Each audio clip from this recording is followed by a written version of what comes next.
Assalamualaikum warahmatullahi wabarakatuh. Eksodus masyarakat Jawa dari pusat-pusat kerajaan Hindu dan Buddha yang tidak memberinya kehidupan yang aman ke daerah-daerah pelabuhan, mengantarkan mereka bersentuhan dengan para pedagang muslim dan para ulama. Egalitarianisme Islam dan struktur keimanannya mudah dimengerti, menyebabkan rakyat Jawa berbondong-bondong untuk masuk Islam. Periode ini merupakan gelombang pertama Islamisasi di Pulau Jawa. Dalam pandangan Zamakhsyari Dovir, ada dua tahap penyebaran Islam di Pulau Jawa. Pertama, di mana orang menjadi Islam secara sekadarnya yang selesai pada masa abad ke-16. Dan kedua, tahap pemantapan untuk betul-betul menjadi orang Islam yang taat secara perlahan-lahan menggantikan kehidupan keagamaan yang lama. Sultan Agung Hanyokrokusumo, penguasa Mataram pada tahun 1613 hingga 1645, mengawali tahap pemantapan melalui pendidikan Islam yang secara massal kepada masyarakat Jawa. Di setiap kampung diadakan tempat untuk belajar, membaca Al-Quran, tata cara beribadah, dan tentang ajaran Islam, rukun iman, dan rukun Islam.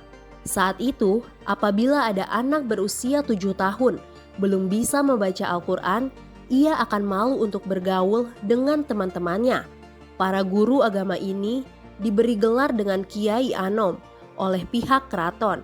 Di tingkat kadipaten, didirikan pesantren yang dipimpin oleh Kiai Sepuh.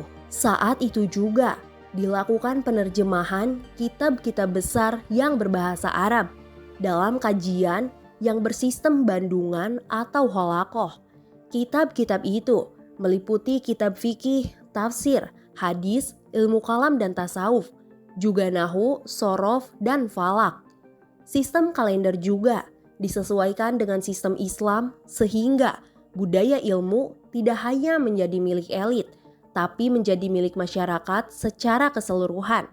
Akselerasi pemahaman Islam melalui sistem pendidikan massal inilah yang menyebabkan Islamisasi di segala sisi kehidupan masyarakat. Konsep-konsep Islam telah menjadi landasan dari kegiatan kemasyarakatan.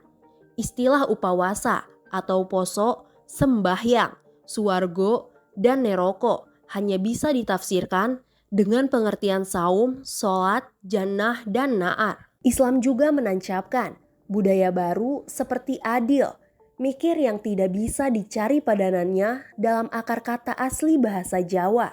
Ta'awun yang dijabarkan dalam budaya gotong royong adalah ciri khas dari masyarakat asli di Jawa.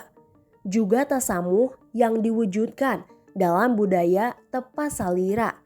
Ritus-ritus penting dalam masyarakat Jawa seperti kelahiran, perkawinan, dan kematian juga didasarkan pada prinsip-prinsip Islam.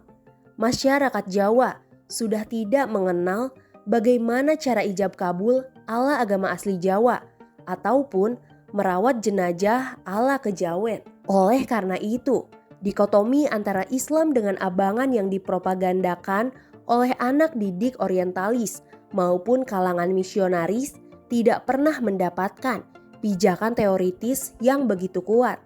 Sebab yang berlaku di Jawa, kata Andre Moller, adalah ortodoks Islam, yakni meski pelan namun pasti terus bergerak menuju Islam. Oleh karena itu, orang Jawa, baik itu dari kalangan priai maupun abangan, di masa tuanya akan berubah menjadi santri yang rajin ke masjid, yasinan, dan hataman. Bagaimana menurut kalian? Tulis pendapat kalian di kolom komentar.